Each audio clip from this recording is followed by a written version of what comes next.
दरम्यान मुंब्रा स्टेशनजवळ एक अत्यंत धोकादायक वळण आहे आणि या वळणावरून जातानाच ही दुर्घटना घडली। तिथून आढावा घेतलाय वेदांत नेब यानं।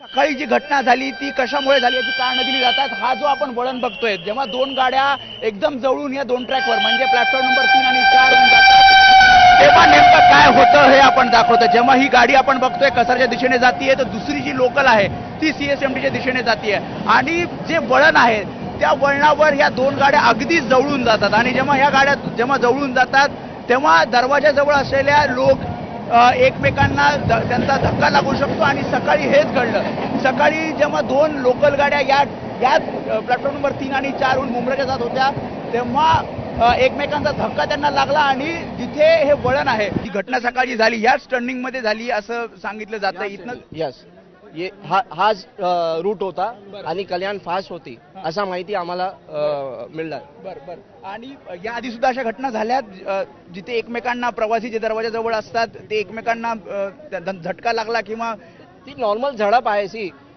इतना रश होता है, किसी को पैर लगता है, किसी को हाथ लगता है, तो हल्का सा भी धक्का कोई दिया, झड़प हुआ तो आदमी बाहर गिरता है। मुमरा दीवा कलवा का ये मेन प्लेटफॉर्म था, इसको चेंज करके उधर कर दिया गया। तो यहाँ पे फास्ट ट्रेन देने के बाद हम लोग कभी से मांग कर रहे इसलिए क्योंकि फास्ट ट्रेन यहाँ से चलता है या स्लो ट्रेन भी मिलता है पीक आवर्स में, तो एटलीस्ट यहाँ के लोगों को राहत मिलेगा और झगड़ा होने के बाद वो बाहर गिरेंगे नहीं। होता यही है ना कि रश के वजह से झगड़ा होता है।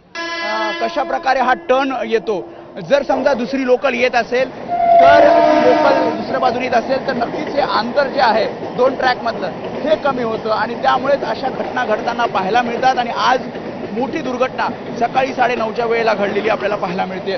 कॅमेरामन गजानन बाळापूरकर सह वेदांत नेब, एबीपी माझा, मुंब्रा।